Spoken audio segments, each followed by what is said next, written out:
perhaps criminal or illegal behavior if staff members were signing the President of the United States autograph without his consent. Is on the record talking about issuing preemptive pardons to these people. But was he aware of his signature being used on every single pardon? That's a question you should ask the Biden White House. Is there any evidence on that he wasn't aware of it? You're a reporter. You should find out. Okay, Sean. The perfect response. Well, President Trump declared all of Biden's preemptive pardons null and void because they were done by Autopen. This all came from the Oversight Project. And Mike Howell is the executive director of the Oversight Project. And he's here for the full backstory on how we got here. So, Mike, how did you guys uncover this Autopen story that now has the full nation's attention? Yeah, so this goes back to the summer when, everyone was talking about whether Joe would drop out or not. We were knee deep in, figuring out issues related to that and also his competency. We were suing for the release of the audio tape from the Hur interview where Hur said he's too incompetent to stand trial. And so we had the idea, let's look at all the documents he signed, because we don't think if he's as competent as he looks that he was signing any of these things. And so that's what we did. And then about 10 days ago, A.G. Bailey from Missouri sent a letter to the White House calling this all into question. And we hit that go button and we launched our findings on the internet. It's very obvious that the vast majority of documents he was signing were auto-penned. We released further information that directly calls into question a lot of the specific pardons. That's when it seems the auto-pen was on overdrive. And then I think really the biggest thing comes from our friends at the New York Post, who got basically Biden White House officials to admit, okay, this is huge because before it was a theory, now it's an admission. That's while working in the White House, aides were concerned that there was a lot of unauthorized use of the auto pen going around and no one really thought the authority was there. And now it's all in question. And actually, it's really not in question because President Trump said the official position of the executive branch is that these pardons are null and void. So if one of them gets, held charged criminally or called in before Congress, good luck to them. They have a pardon that's worth as much as a $3 bill. Yeah, let's talk about that. So what are the next steps? I mean, this is an amazing story, right? I mean, if this were on the other side, I hate to go there.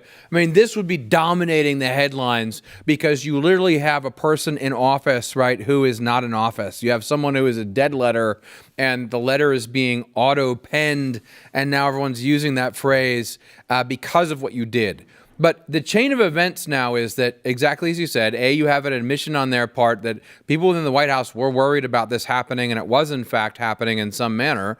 And then you have B, President Trump saying, you know what, I don't regard this as valid. What do you think happens next in terms of evidence or proof, or what do you think the courts would want to see if this ultimately goes to them? So there's a few things that could happen next that we'll be suggesting. We're releasing kind of a very lengthy investigative memorandum with the constitutional, historic, and legal theory guarding all of this and underpinning it, and then what could be the next animating kind of actions. The most obvious one is the Trump Department of Justice or anybody else, depending on what district it's in, could charge these people criminally. And then the pardons will be tested in the course of that criminal prosecution. Another even more obvious one is Congress could subpoena these individuals to appear before Congress, and they cannot rely on their pardon or anything else to shield them from coming in. And very important here is one of their secondary defenses would be an assertion of executive privilege. They could claim, I was giving advice to the president, therefore you're not allowed to talk to me. Well, revenge is best served cold. Because guess what? Biden waived executive privilege for the first time in history for Trump officials in the first term over January 6th.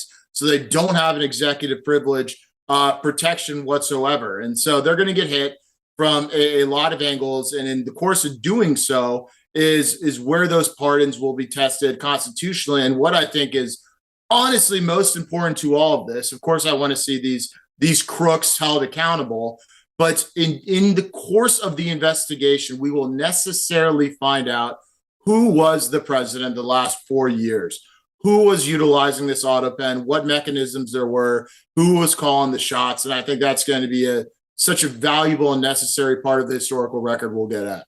Yeah, because we learned back in 2005, the Department of Justice said that if it's a pardon, it cannot be an Autopen. And I want to know how deep this goes, because it does say that there are 65 pardons. And you guys think, is it anywhere between 40 and 60 that you guys are looking at? Is that the numbers that you guys have? It's going to be far over thousands, because the grant of the mass pardon to the death row inmates and all others, that was a huge one stroke of the Autopen. And so that those pardons are in question as well. This is going to explode very, very quickly. I mean, the January 6th committee pardon one alone, which contemplated members and staff. I'm talking about, Benny Thompson, Adam Schiff, all those staff members. That's, in the dozens right there. The Biden family members and all the associated criminal activity there. This could grow very, very fast. And these criminal prosecutions, a lot of them would be really related to kind of the corrupt activities we saw rise to the, highest levels of power in the Democratic political machine. Well, yeah, you mentioned January 6th. Senator Jim Banks demanded investigations into Adam Kinzinger, Liz Cheney, and other J6 committee members after Trump declared their pardons void. So Kinzinger had this to say in response. Listen. So I just saw that Trump is threatening the January 6th committee again. Listen, this dude knows that this is the thing that embarrasses him. He won't admit it embarrasses him because he's trying to pretend like he didn't do anything. He's obsessed. He's more obsessed with me and Liz Cheney than his freaking golf score. Hey, Trump, bring it on, dude. You weak, whiny, tiny man. Oh, man. Would you say, does Trump's statement carry any legal weight that would allow for these investigations here? Yeah, absolutely. It's a complete green light to the Department of Justice to prosecute these people. And Adam Kinzinger never got over not being picked as Trump's Air Force lead. That's where all this stems from. He is a very burned man, and he's just running on fumes there. That's hilarious. As for Liz Cheney, she's wrapped up in this as well. But if there's one thing that the Cheneys should be familiar with, it's never-ending conflicts. And so she's back in the middle of a never-ending one that centers her own criminal liability now. So, this is just one example of the fallout right here. And the fallout is real. Here's something that, I had already just let go in my mind that these people were not going to be able to be investigated for this stuff. And it was very precise what the Biden administration did, or what the Autopen did, because they needed to protect them, because what that committee did, what these people did, is shameful. So Jim Banks immediately is picking this up. God bless him. I love that. And saying, I'm going to go after them. Again, like you're saying, this is going to mushroom cloud, right? Because there's a ton of action, actual, steps that will be taken by many people on the right at this point to go after these people on precisely where really the pardon painted the target. That's absolutely right. Real friends take the time to sit down and sign their friends' pardons, and Biden couldn't even do that. And it's unclear whether he even knew this was happening. Remember the context of the January 19th. People were competing for pardons. People were lobbying for them, advocating for them. Are we to believe that President Biden was arbitrating all those disputes in his final days in office? Absolutely not. So this investigation is going to get into that point too. Recall that Vindman didn't get a pardon. He was pretty burnt by it. And so we're going to see what was traded for these things. And I'm glad to see Senator Jim Banks jump in, because there are so many layers and angles to this. And it's really going to peel back and answer some of the fundamental questions I think we all want. And perhaps most importantly, and we talk about this all the time, we just need a dose of accountability in Washington, D.C., and this opens the door for that. Yeah. Now, Mike, I want to ask you just about Biden in general. You've noticed, right? He's disappeared.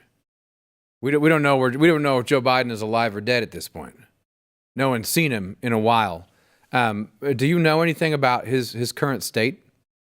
I don't. I sent out the search parties, some ice cream, shops or wherever little kids and their hair gather for him to smell them. But I haven't seen him back in the public eye. I imagine he was on his, last legs very, very clearly. I'm sure he is probably isolated, getting extreme medical care at this time. Unlike his son, Hunter Biden, who just told the court that he was deadbeat and couldn't pay anything, and then went on a junket to South Africa. I think Joe's convalescing somewhere.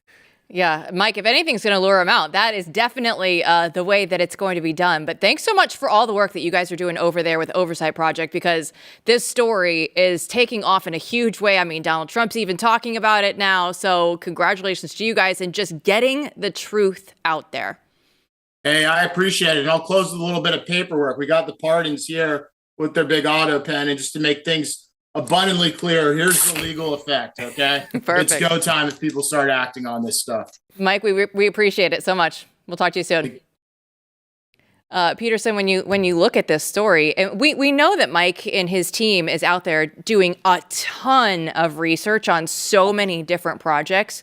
So it is good to see, because these are things that are obviously has the entire nation's attention right now.